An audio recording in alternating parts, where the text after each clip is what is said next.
Buenos días, papá, ¿cómo estás? Buenos días, muy bien. Aquí leyendo noticias y aprestándome para lo que sigue. Bueno, buenísimo. Para los que no nos conocen, mi nombre es Álvaro Cedeño y al otro extremo de la llamada está Álvaro Cedeño, que es mi papá. Y queremos conversar hoy sobre el artículo que él publicó el lunes pasado en su página web, alvarocedeno.com.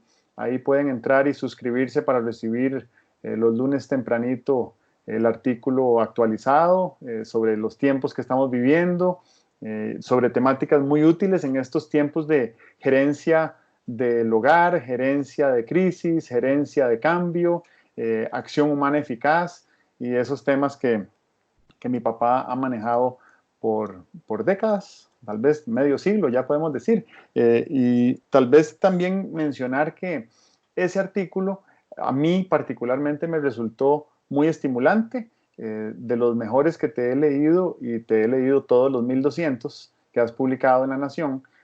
Su título es Su mejor hora y es un extracto, una frase de un discurso de Winston Churchill en los albores de la Segunda Guerra Mundial, cuando el Reino Unido se aprestaba para resistir los embates de Alemania.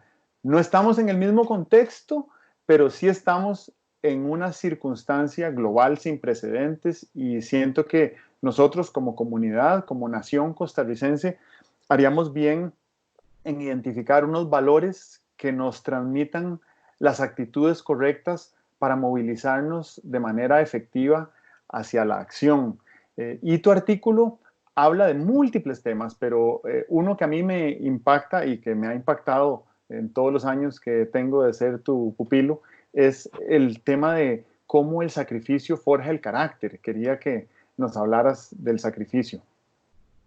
Bueno, yo siento que hemos vivido muchos años en una relativa abundancia.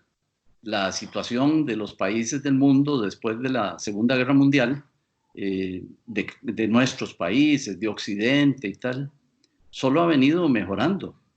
Y entonces hemos dispuesto de muchas cosas de las que no se disponían, no dispusieron mis padres, no dispuse yo cuando era un niño pequeño, pero ahora han sido corrientes, ¿verdad?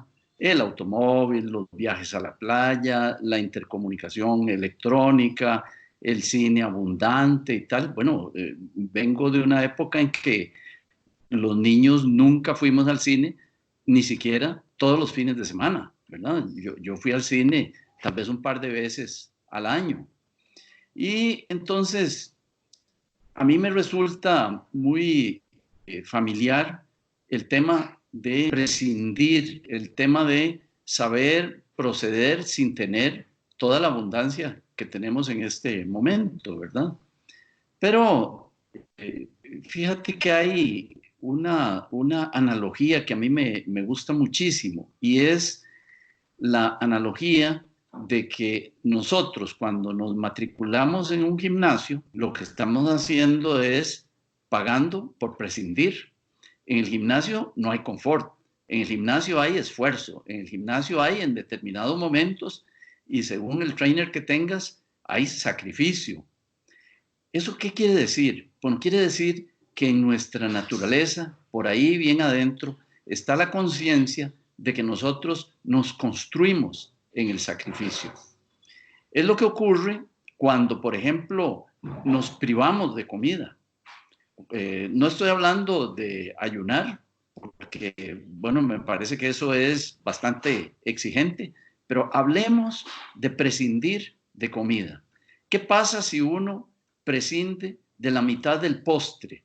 Cuando termina de comer y prescindió de la mitad del postre, ¿cómo se siente? Claro que siente, me hubiera comido la mitad del postre, pero también resuena a la vez, paralelamente, por ahí en nuestro interior, más o menos la expresión de, mira, lo he podido hacer. Porque nosotros somos seres de metas, somos seres de logros. Y cuando estamos en la abundancia, realmente las metas que tenemos son muy fácilmente alcanzables. Cuando estamos en la exigencia, las metas nos demandan. En este momento estamos más que en una situación de abundancia, estamos en una situación de exigencia. Y esta situación de exigencia se va a agudizar cuando volvamos, cuando salgamos de la cuarentena, cuando volvamos a nuestros trabajos, nos vamos a encontrar los efectos que la cuarentena, en el sentido de inactividad, pedidos que no se atendieron, proyectos que se descontinuaron y tal, la exigencia va a estar ahí esperándonos. Entonces, tenemos exigencias ya y tendremos exigencias dentro de 15, 22, no sé cuánto, 2 meses que volvamos a la normalidad. ¿Por qué la exigencia es importante? Bueno, ya lo dije, porque somos personas de logro.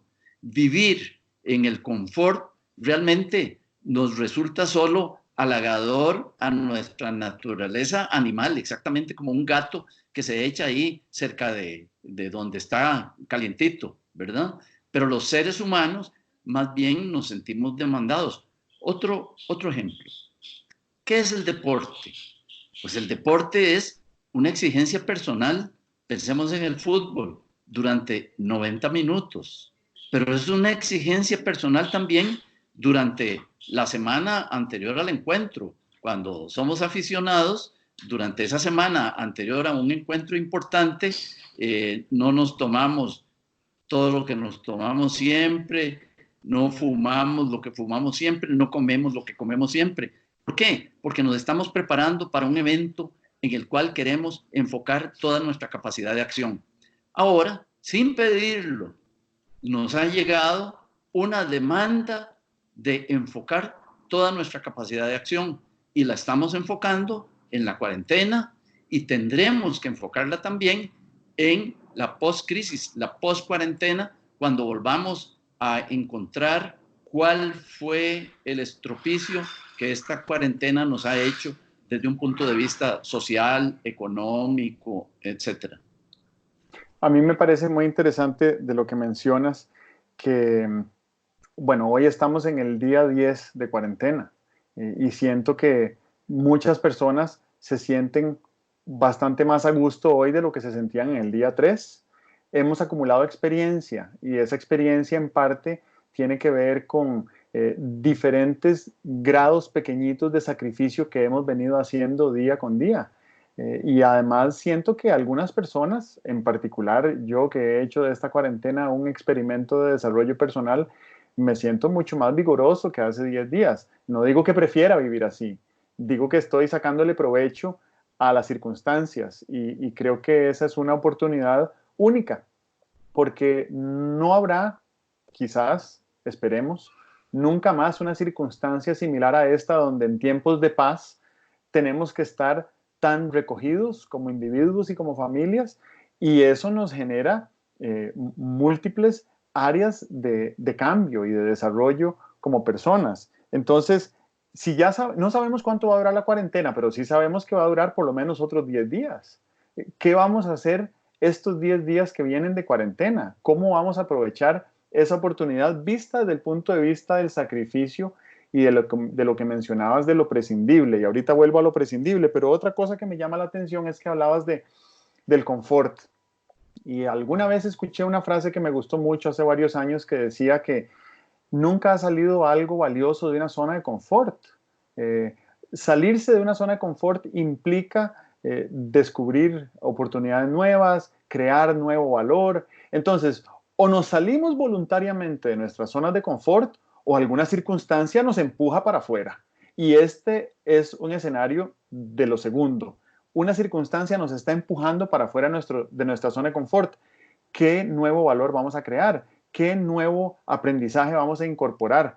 Y volviendo a lo que hablabas de lo prescindible, yo creo que estos 10 días de práctica nos deberían de fortalecer la idea de que vamos a tener que seguir prescindiendo de cosas más allá de la cuarentena sanitaria, por lo que mencionabas de la poscrisis, y sin afán de entrar a diagnosticar el conflicto que vendrá después, sí creo que va a ser muy útil lo que estamos aprendiendo hoy en materia de prescindir y dejar ir cosas que no son esenciales, aunque nos gusten. ¿Cómo entiendes tú este tema de prescindir de algo y liberar espacio mental y espiritual desde donde brota nuestra voluntad para hacer cosas en términos de el sentido de propósito que deberíamos tener como individuos y como comunidad y como nación costarricense? Bueno, yo pienso que nosotros hemos venido tergiversando cosas. Hay paradigmas que se nos han venido transformando en paradigmas borrosos. Antes, cuando un chico entraba a la escuela, uno tenía mucho interés en que el niño supiera que estaba empezando un camino de desarrollo. No se le podía decir al niño de 5 años que estaba empezando un camino de desarrollo. Pero sí, recuerdo las abuelas, cuánto esfuerzo hacían por entusiasmar al niño que iba para la escuela y decirle, ahora ya va a aprender tal cosa, ya va a aprender tal otra, ahorita va a ser más grande y tal. Tenemos que entusiasmar. El desarrollo personal no se termina. A mí me gustan mucho las etimologías y de tiempo en tiempo me encuentro con una pregunta de dónde viene tal palabra y me gusta irla a buscar. Y siento que eso de una cierta manera me desarrolla. Es un micro desarrollo. Me desarrolla y eso no estará conmigo por muchos años, porque yo no estaré aquí por muchos años.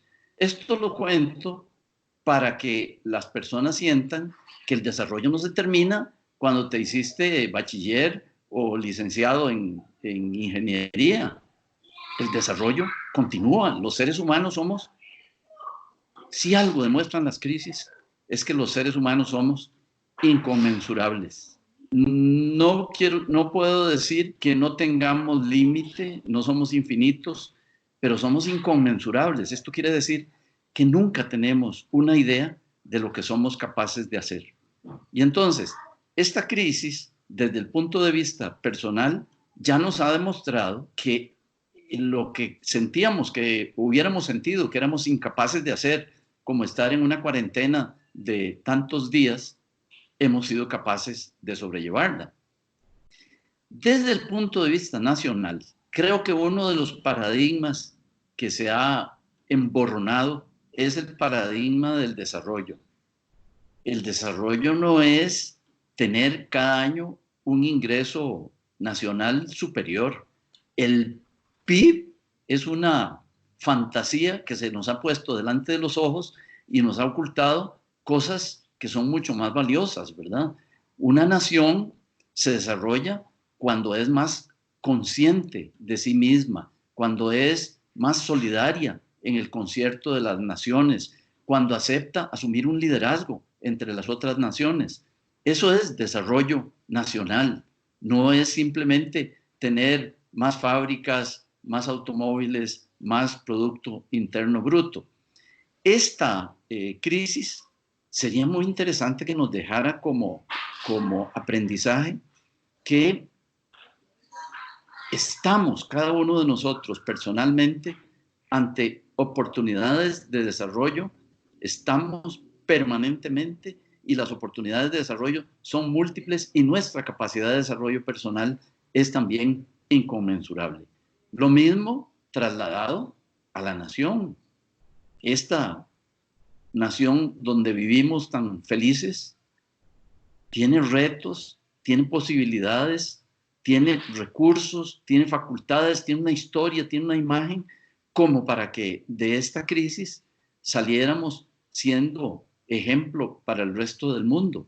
Esta crisis no es sencilla desde el punto de vista nacional, es sumamente compleja. Yo he estado pensando en estos días, cuando oigo los planes económicos que el gobierno elabora, que es mucho más sencillo para mí transcurrir en la crisis de lo que es para el Estado costarricense transcurrir en la crisis. El desafío va a ser muy grande y entonces el aporte de energía, el aporte de entusiasmo y sobre todo el aporte de conciencia que es darnos cuenta, conciencia que es detenernos y dejar de encogernos de hombros, dejar de hacer las ceñitas de sonrisa que hacemos a veces y decir, esto lo vamos a asumir nacionalmente de la misma manera que hemos asumido individualmente todo este esfuerzo, con sacrificio, con esperanza de que se pueden lograr frutos y con la conciencia de que si todos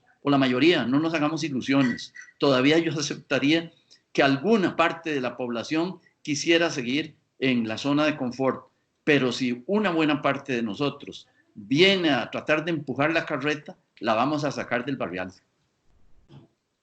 Siento que estás ejemplificando una frase que utilizaste en el artículo de la semana pasada, que era de cómo Costa Rica puede superar a Costa Rica, porque inevitablemente de esta crisis saldrán un montón de mejoras a nuestro quehacer. Y estaba pensando también, tal vez para ir moviéndonos hacia otro tema, que cuando yo viví en el Ártico noruego, donde cae nieve 9 meses del año, y no es como que cae nieve ocasionalmente, es que se acumulan 2 metros de nieve y hay que quitarlos de las aceras y de los caminos y de las terrazas de las casas.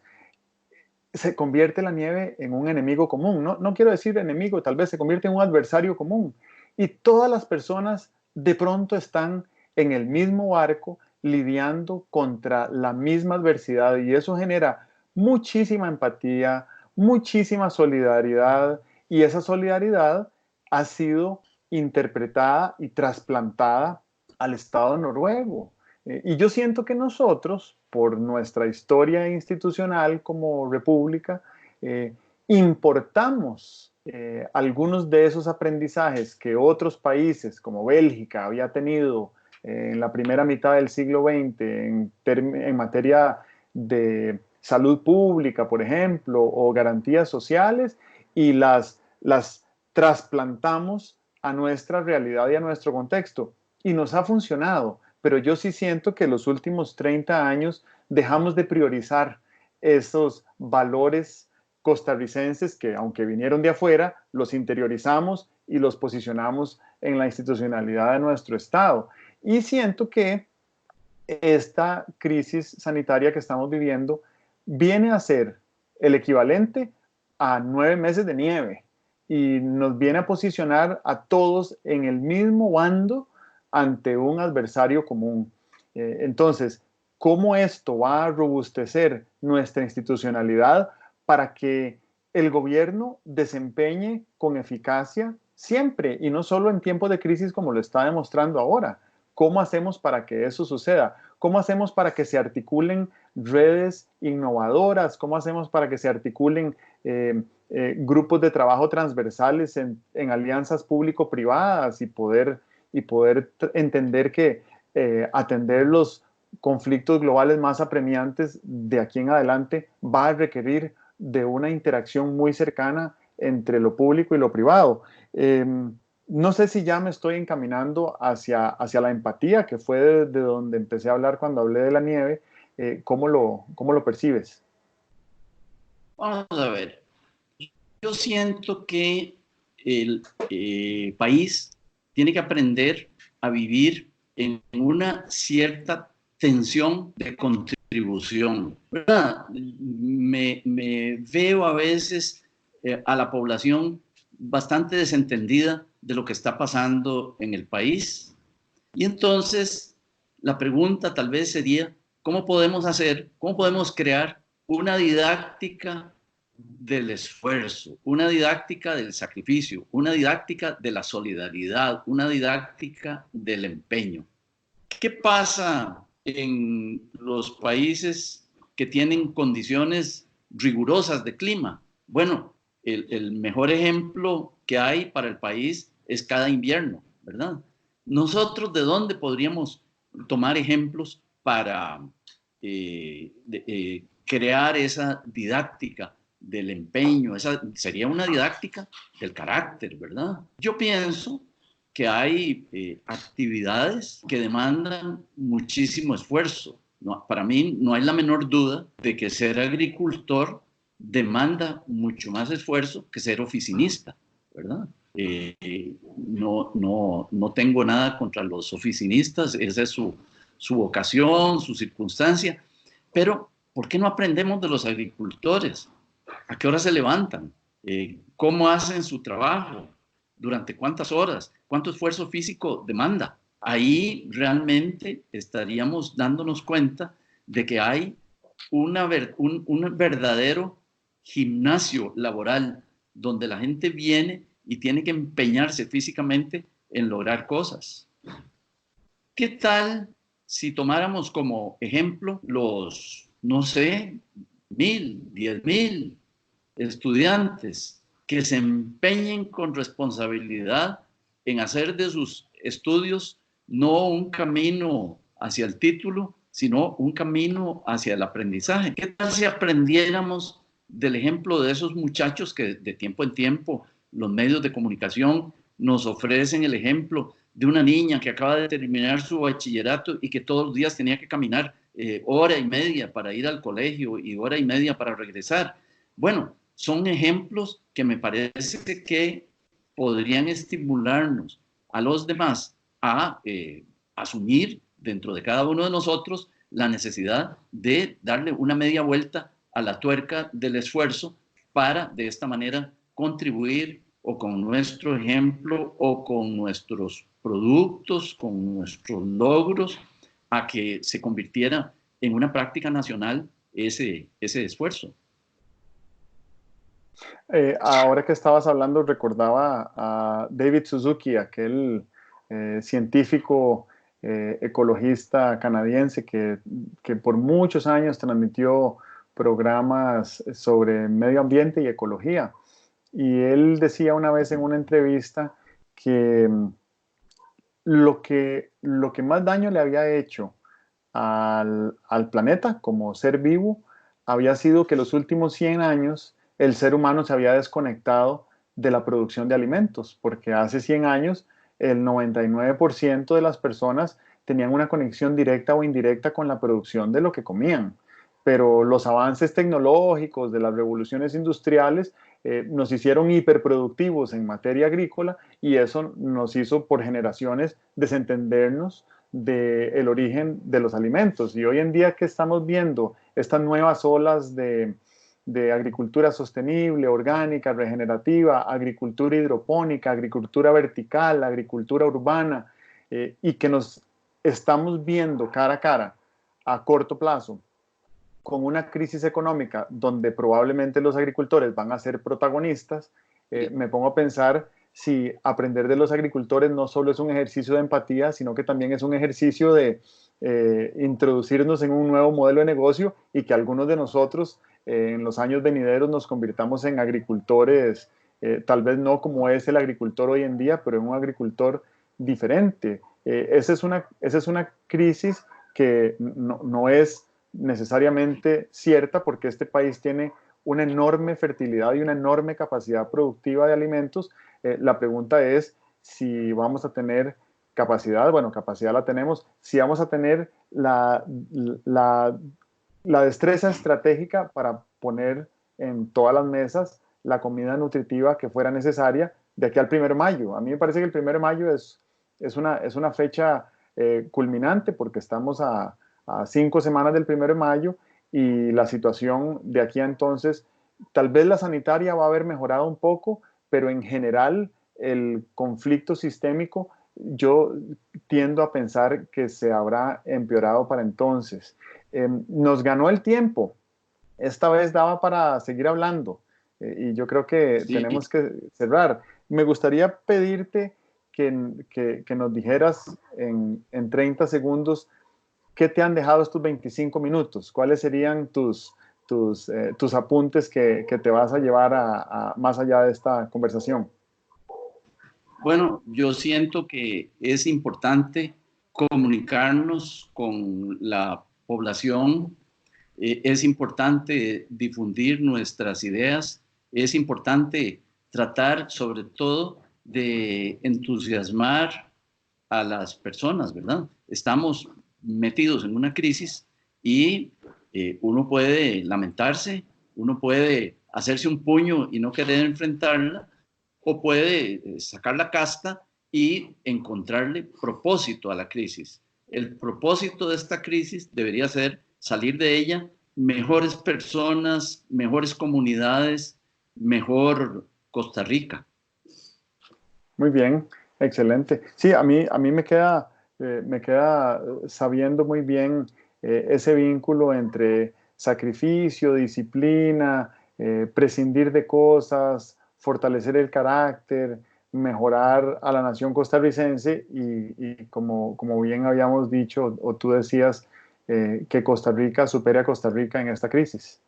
Muy bien, nos vamos entonces. Les recordamos a los que nos escuchan que se suscriban a alvarocedeno.com en esa página web a recibir los artículos semanales los lunes tempranito y nos vemos acá pronto. Estoy seguro que dentro de una semana vamos a andar por acá.